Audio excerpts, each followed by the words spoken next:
ਵਾਲੇਕਮ ਵਰਹਿਮਤੁल्लाहि ਵਬਰਕਾਤੁਹ। ਦੋਸਤੋ ਮੈਂ ਨਾ ਥੋੜੀ ਜੀ ਵੀਡੀਓ ਐਡ ਕਰ ਰਿਹਾ ਵਾਂ। ਇਹ ਮੇਰੇ ਕੋਲੇ ਮਰੀਜ਼ ਆਇਆ ਸੀ ਆਪਣੇ ਤਕਰੀਬਨ 1.5 ਮੰਥ ਪਹਿਲੇ। ਇਹ ਉਹਨਾਂ ਦੇ ਜ਼ਖਮ ਦਾ ਸੀਨ ਜਿਹੜਾ ਉਹ ਮੈਂ ਰਿਕਾਰਡ ਕਰ ਰਿਹਾ ਵਿੱਚ। ਇਹ ਮੈਂ ਪਹਿਲੇ ਲਾਈ ਸੀ ਵੀਡੀਓ ਚਾਚਾ ਫੈਜ਼ ਮੁਹੰਮਦ, ਉਹਨਾਂ ਦੀ ਚੌਥੀ ਵੀਡੀਓ ਸੀ ਇਹ। ਇਹਨਾਂ ਦੇ ਜ਼ਖਮ ਬਣ ਗਿਆ ਸੀ ਸ਼ੂਗਰ ਦੀ ਇਨਫੈਕਸ਼ਨ ਦੀ ਵਜ੍ਹਾ ਤੋਂ। ਤੇ ਇਹਨਾਂ ਦੀ ਸ਼ੂਗਰ ਜਿਹੜੀ ਸੀ ਉਹ ਇਸੇ ਇਨਫੈਕਸ਼ਨ ਜ਼ਖਮ ਦੀ ਵਜ੍ਹਾ ਤੋਂ ਹੈ ਸੀ ਅਪ। ਇਹ ਸ਼ੂਗਰ ਦੇ ਪਰਮਾਨੈਂਟ ਮਰੀਜ਼ ਨਹੀਂ ਸੀ ਹੈ। ਤੇ ਦਵਾਈ ਵੀ ਇਹਨਾਂ ਨੇ ਸ਼ੂਗਰ ਦੀ ਸ਼ੁਰੂ ਕਰ ਲਈ ਸੀ, ਐਂਟੀਬਾਇਓਟਿਕ ਵੀ ਖਾ ਰਹੇ ਸੀ। ਜਦ ਕਿ ਮੇਰੇ ਕੋਲ ਪਹੁੰਚੇ ਤੇ ਇਹਨਾਂ ਨੂੰ ਮੈਂ ਦੇਸੀ ਦਵਾਈ ਦੇ ਨਾਲ ਇਹਨਾਂ ਦਾ ਟ੍ਰੀਟਮੈਂਟ ਸ਼ੁਰੂ ਕੀਤਾ। ਅਲਹਮਦੁਲਿਲਾ ਸੁਮਾ ਅਲਹਮਦੁਲਿਲਾ ਇਸ ਟਾਈਮ ਮੇਰੇ ਨਾਲ ਚਾਚਾ ਫੈਜ਼ ਮੇਰੇ ਕੋਲ ਮੌਜੂਦ ਆ। ਤੇ ਇਹ ਜਿਹੜਾ ਦੇਖ ਰਹੇ ਆ ਇਹ ਪਹਿਲੇ ਦੀ ਰਿਕਾਰਡਡ ਵੀਡੀਓ ਮੈਂ ਲਾਈ ਆ।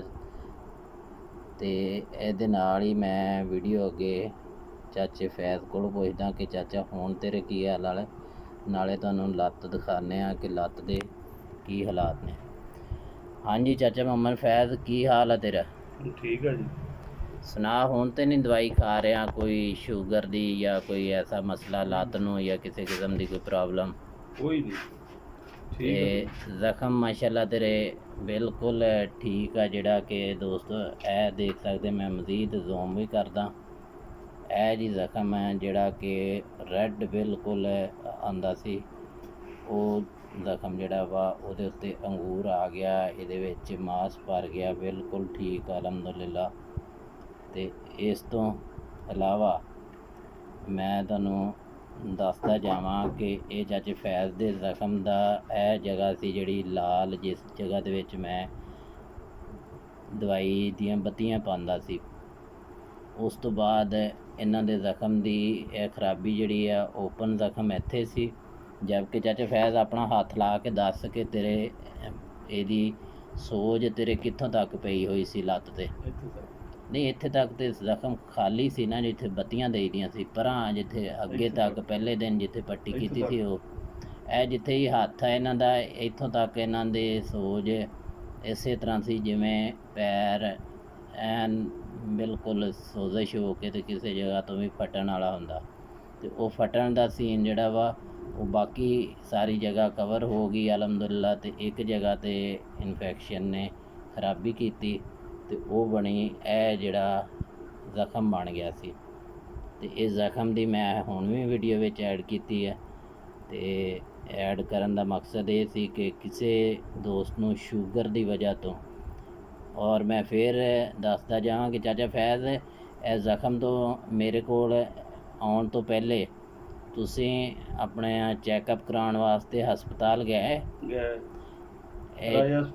ਇਹ ਚੀਚਾ ਵਤਨੀ ਦੇ ਰਹਿਣ ਵਾਲੇ ਹਾਂ ਅਸੀਂ। ਤੇ ਚੀਚਾ ਵਤਨੀ ਦਾ ਇੱਕ ਰਾਏ ਫਾਊਂਡੇਸ਼ਨ ਦੇ ਨਾਮ ਤੋਂ ਹਸਪੀਟਲ ਆ, ਉੱਥੇ ਚਾਚਾ ਜੀ ਹੋਰੀ ਗਏ ਤੇ ਇਹਨਾਂ ਦੇ ਪੈਰ ਦਾ ਜੋ ਉਹਨਾਂ ਨੇ ਮੁਆਇਨਾ ਕਰਨ ਤੋਂ ਬਾਅਦ ਇਹਨਾਂ ਨਾਲ ਕੀਤੀ, ਉਹ ਇਹਨਾਂ ਕੋਲੋਂ ਥੋੜ੍ਹਾ ਜਿਹਾ ਪੁੱਛਦੇ ਹਾਂ। ਚਾਚਾ ਫਿਰ ਕੀ ਉਹਨਾਂ ਨੇ, ਡਾਕਟਰਾਂ ਨੇ ਪਹਿਲੇ ਗਿਆ ਤੁਹਾਨੂੰ ਕੀ ਪੁੱਛਿਆ ਤੇ ਕੀ ਕੀਤਾ? ਉਹਨਾਂ ਨੇ ਜੀ ਇਹ ਗੱਲ ਕੀਤੀ ਵੀ ਇਹ ਬਹੁਤ ਨਾ ਜ਼ਖਮ ਤੁਹਾਡਾ ਜਿਹੜਾ ਬੜਾ ਗਹਿਰਾ ਜੀ। ਅੱਛਾ, ਤੇ ਇਹਦੇ ਨਾਲ ਸਾਡੇ ਕੋਲ ਨਹੀਂ ਸਮਝ, ਸਾਡੇ ਕੋਲ ਕੋਈ। ਸਹੀ ਹੋ ਗਿਆ। ਇਹ ਚਲੇ ਗਏ ਸੀ ਆਪਣੀ ਪਰੇਸ਼ਾਨੀ ਦੀ ਵਜ੍ਹਾ ਤੋਂ, ਇਹਨਾਂ ਨੂੰ ਮੇਰਾ ਨਹੀਂ ਸੀ ਮਾਲੂਮ। ਤੇ ਇਸ ਵਜ੍ਹਾ ਤੋਂ ਇਹ ਪਹੁੰਚ ਗਏ ਸ਼ਹਿਰ ਪਹੁੰਚਣ ਤੋਂ ਬਾਅਦ ਡਾਕਟਰਾਂ ਨੇ ਇਹਨਾਂ ਨੂੰ ਮਾਯੂਸੀ ਦਾ ਸੀਨ ਦੱਸ ਰਿਹਾ ਕਿ ਹੋਇਆ। ਇਹਨਾਂ ਨੇ ਕੋਈ ਖਾਤਰਖਾਹ ਨਹੀਂ ਟਰੀਟ ਕੀਤਾ, ਐਡਮਿਟ ਵੀ ਇਹ ਨਹੀਂ ਹੋਏ, ਕੋਈ ਟੈਸਟ ਵਗੈਰਾ ਕੋਈ ਐਕਸਰੇ ਇਸ ਤਰ੍ਹਾਂ ਹੋਇਆ। ਉਸ ਤੋਂ ਬਾਅਦ ਇਹ ਮਾਯੂਸ ਹੋ ਕੇ ਤੇ ਫਿਰ ਕਸ਼ਮਕਸ਼ ਦੇ ਵਿੱਚ ਸੀ ਕਿ ਇਹਨਾਂ ਨੂੰ ਕਿਸੇ ਤਰ੍ਹਾਂ ਇਹਨਾਂ ਨੂੰ ਕਿਸੇ ਨੇ ਦੱਸ ਦਿੱਤਾ। ਇਹ ਮੇਰੇ ਗਾਉਂ ਦੇ ਨੇ, ਇਹਨਾਂ ਨੂੰ ਨਹੀਂ ਸੀ ਇਸ ਤੋਂ ਪਹਿਲੇ ਪਤਾ। ਅੱਲਾ ਮਾਫ ਕਰੇ, ਕਿਸੇ ਨੂੰ ਕੋਈ ਜਦੋਂ ਬਣਦੀ ਆ ਤੇ ਉਦੋਂ ਪਤਾ ਚੱਲਦਾ ਵਾ ਕਿ ਕਿਸ ਬਿਮਾਰੀ ਨੂੰ ਕੀ ਕਹਿੰਦੇ ਆ ਤੇ ਤਕਲੀਫ ਕਿਸ ਚੀਜ਼ ਦਾ ਨਾਮ ਆ। ਤੇ ਇਹਨਾਂ ਨੇ ਆਪਣੀ ਜਾਨ ਤੇ ਇਹ ਬਰਦਾਸ਼ਤ ਕੀਤੀ ਆ ਤੇ ਅੱਲਾ ਪਾਕ ਕਿਸੇ ਨੂੰ ਇਸ ਤਰ੍ਹਾਂ ਦੀ ਤਕਲੀਫ ਤੋਂ ਬਚਾਵੇ। ਦੋਸਤਾਂ ਅੱਗੇ ਗੁਜ਼ਾਰਿਸ਼ ਆ ਕਿ ਸ਼ੂਗਰ ਵਾਲਾ ਕੋਈ ਵੀ ਮਰੀਜ਼, ਚਾਚਾ ਕੀ ਕਹੇਗਾ ਉਹਨਾਂ ਨੂੰ ਕਿ ਜਿਹੜੇ ਬੰਦੇ ਸ਼ੂਗਰ ਦੇ ਜ਼ਖਮਾਂ ਨੂੰ ਦੇਖ ਕੇ ਪਰੇਸ਼ਾਨ ਹੋ ਜਾਂਦੇ ਆ ਤੇ ਉਹਨਾਂ ਨੂੰ ਕੀ ਕਰਨਾ ਚਾਹੀਦਾ ਜਿਹੜਾ ਤੇਰੇ ਜਾਣ ਨਾਲ ਜਾਂ ਤੂੰ ਆਪਣੇ ਆਪ ਨੂੰ ਦੇਖਿਆ ਵਾ, ਤੇਰੇ ਨਾਲ ਹੋਇਆ ਵਾ, ਜਿਹੜਾ ਤੇਰਾ ਇਲਾਜ ਹੋਇਆ ਉਹਦੇ ਬਾਰੇ ਕੀ ਕਹੇਂਗਾ, ਮਸ਼ਵਰਾ ਕੀ? ਮਸ਼ਵਰਾ ਮੈਂ ਕਹੂੰਗਾ ਜੀ ਇਹ ਗੱਲ ਵੀ ਤੁਹਾਡੇ ਕੋਲ ਆਓ।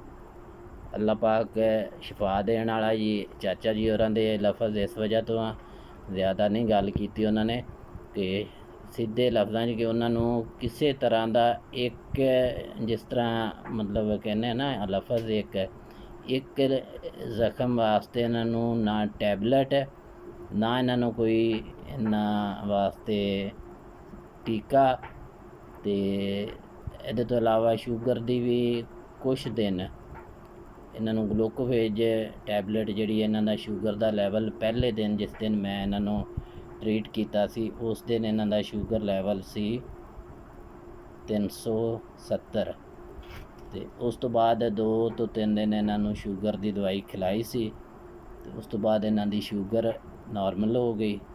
ਤੇ ਅਲਹਮਦੁਲਿਲਾ ਸ਼ੂਗਰ ਨਾਰਮਲ ਹੋਣ ਤੋਂ ਬਾਅਦ ਇਹਨਾਂ ਦਾ ਜ਼ਖਮ ਰਿਕਵਰ ਹੋ ਗਿਆ, ਔਰ ਬਗੈਰ ਕਿਸੇ ਐਂਟੀਬਾਇਓਟਿਕ ਤੋਂ ਔਰ ਬਗੈਰ ਕਿਸੇ ਸਰਜਰੀ ਵਗੈਰਾ ਤੋਂ ਜਿੰਨਾ ਜ਼ਖਮ ਖਰਾਬ ਹੈ ਸੀ ਉਹ ਮੈਂ ਪਹਿਲੇ ਤੁਹਾਨੂੰ ਥੋੜ੍ਹਾ ਜਿਹਾ ਦਿਖਾਇਆ ਵਾ।